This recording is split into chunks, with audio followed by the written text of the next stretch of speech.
Hi Hollydale Sun students, families, readers, Miss Jules here. I'm back for another Storytime Sunday. We are going to dive back into The Lion, the Witch, and the Wardrobe. We are about to start chapter 14.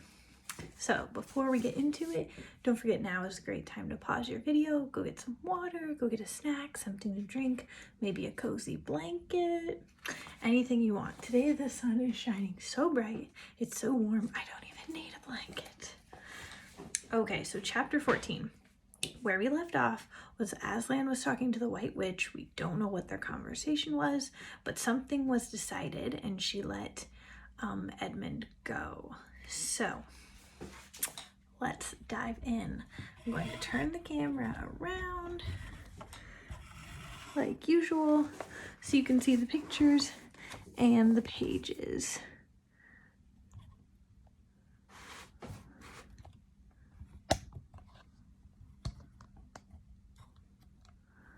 Alright, let's get started. Chapter 14, The Triumph of the Witch. As soon as the witch had gone, Aslan said, "We must move from this place at once. It will be wanted for other purposes. We shall encamp tonight at the fords of Baruna."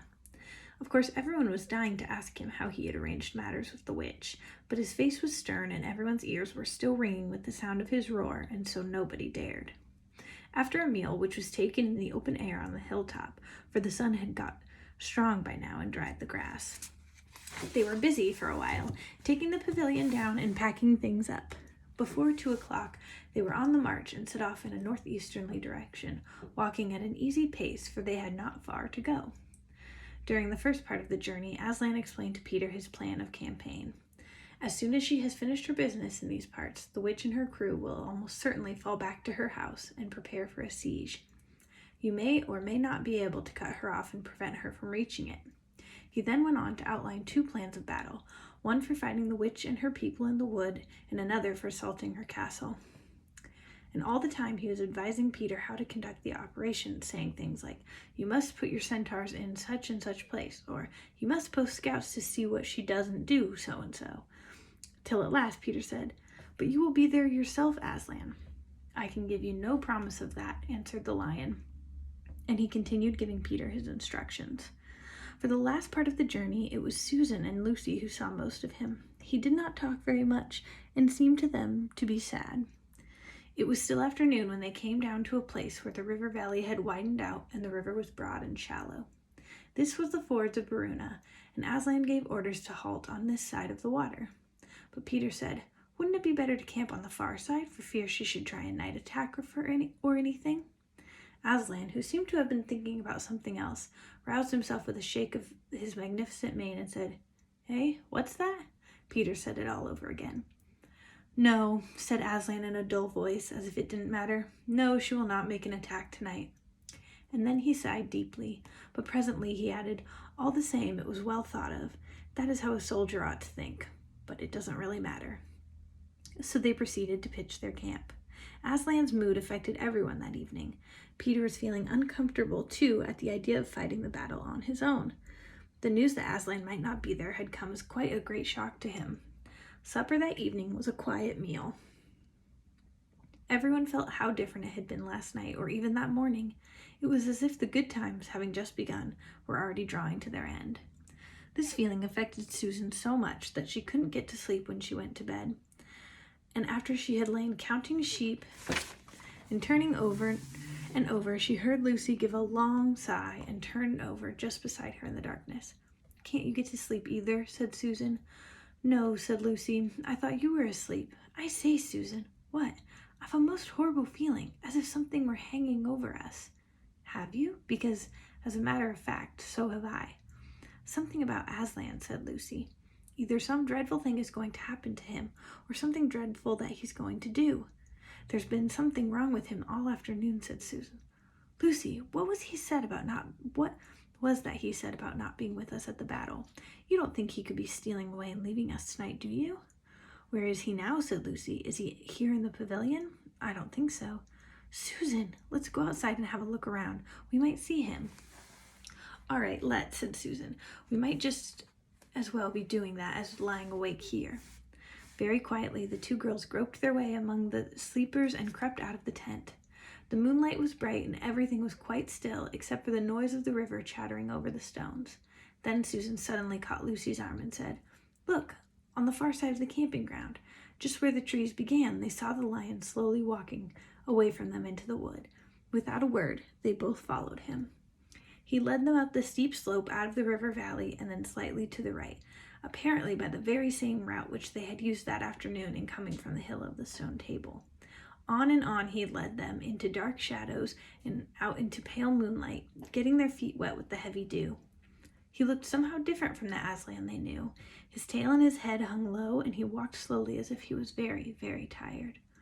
Then, when they were crossing a wide-open place, where there were no shadows for them to hide in, he stopped and looked around. It was no good trying to run away, so they came toward him. When they were closer, he said, "Oh, children, children, why are you following me?" "We couldn't sleep," said Lucy, and then felt sure that she need say no more, that Aslan knew all they had been thinking. "Please, may we come with you wherever you're going?" asked Susan. "Well," said Aslan, and seemed to be thinking. Then he said, "I should be glad of company tonight. Yes, you may come, if you will promise to stop when I tell you, and after that leave me to go on alone." "Oh, thank you, we will," said the two girls. Forward they went again, and one of the girls walked on each side of the lion. But how slowly he walked, and his great royal head drooped so that his nose nearly touched the grass. Presently he stumbled and gave a low moan.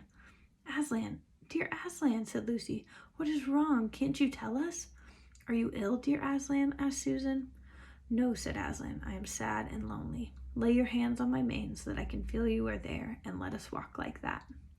And so the girls did what they never would have dared to do without his permission, but they had longed to do ever since they first saw him, buried their cold hands in the beautiful sea of fur and stroked it, and so doing, walked with him. And presently they saw that they were going with him up the slope of the hill on which the stone table stood. They went up at the side where the trees came furthest up, and when they got to the last tree, it was one that had some bushes on it. Aslan stopped and said, "Oh, children, children, here you must stop, and whatever happens, do not let yourselves be seen. Farewell." And both girls cried bitterly, though they hardly knew why, and clung to the lion and kissed his mane and his nose, his paws and his great sad eyes. Then he turned from them and walked out to the top of the hill, and Lucy and Susan, crouching in the bushes, looked after him, and this is what they saw.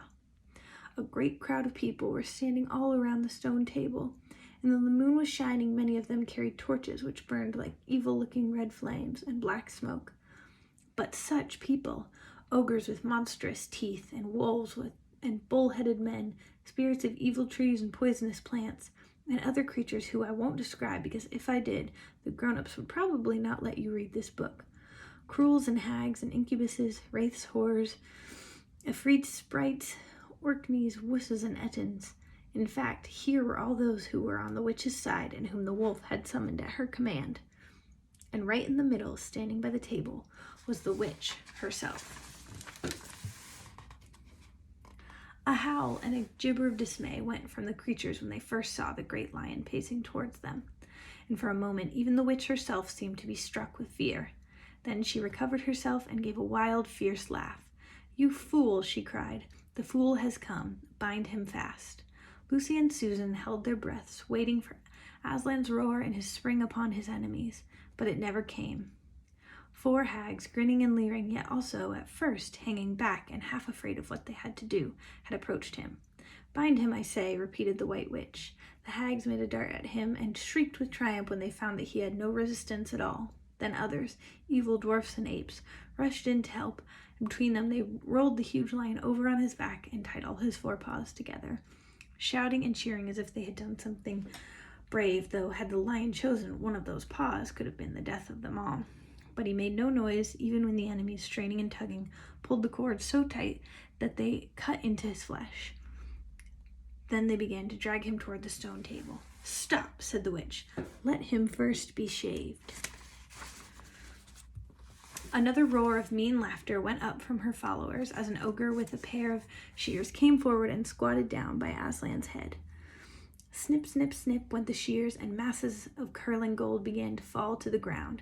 Then the ogre stood back, and the children, watching from their hiding place, could see the face of Aslan looking all small and different without its mane. The enemies also saw the difference. "Why, he's only a great cat after all," cried one. "Is that what we are afraid of?" said another. And they surged around Aslan, jeering at him and saying things like, "Poor pussy cat, how many mice have you caught today, cat? Would you like a saucer of milk?" "Oh, how can they?" said Lucy, tears streaming down her cheeks. "The brutes, the brutes!" For now that the first shock was over, the shorn face of Aslan looked to her braver and more beautiful and more patient than ever. "Muzzle him," said the witch, and even now, as they worked about his face, putting on the muzzle, one bite from his jaws would have cost 2 or 3 of them their hands. But he never moved, and this seemed to enrage all that rabble. Everyone was at him now. Those who had been afraid to come near him even after he was bound began to find their courage. For a few minutes the 2 girls could not even see him. So thickly was he surrounded by the whole crowd of creatures, kicking him, hitting him, spitting him, and jeering at him. At last the rabble had had enough of this. They began to drag the bound and muzzled lion to the stone table, some pulling and some pushing. He was so huge that even when they got him there, it took all their efforts to hoist him onto the surface of it. Then there was more tying and tightening of cords. The cowards, sobbed Susan. Are they still afraid of him even now? When once Aslan had been tied, and tied so that he was really a mass of cords, on the flat stone, a hush fell on the crowd. 4 hags, holding 4 torches, stood at the corners of the table. The witch bared her arms as she had bared them the previous night when it had been Edmund instead of Aslan. Then she began to whet her knife. It looked to the children, when the gleam of the torchlight fell on it, as if the knife were made out of stone, not of steel, and it was of a strange and evil shape. At last she drew near. She stood by Aslan's head. Her face was working and twitching with passion, but his looked up at the sky, so quiet, neither angry nor afraid, but a little sad. Then, just before she gave the blow, she stooped down and said in a quivering voice, "And now, who has won? Fool, did you think that by all this you would save the human traitor? Now I will kill you instead of him, as our pact was so, and so the deep magic will be appeased. But when you are dead, what will prevent me from killing him as well? And who will take him out of my hand then? Understand that you have given me Narnia forever. You have lost your own life, and you have not saved his. In that knowledge, despair and die." The children did not see the actual moment of the killing. They couldn't bear to look, and had covered their eyes. Next week, we'll read chapter 15, Deeper Magic from Before the Dawn of Time. That was a sad chapter and a little bit scary. I hope that you all enjoyed that. We're getting really close to the end of the book. We only have 3 chapters left. We're going to find out what is going to happen next.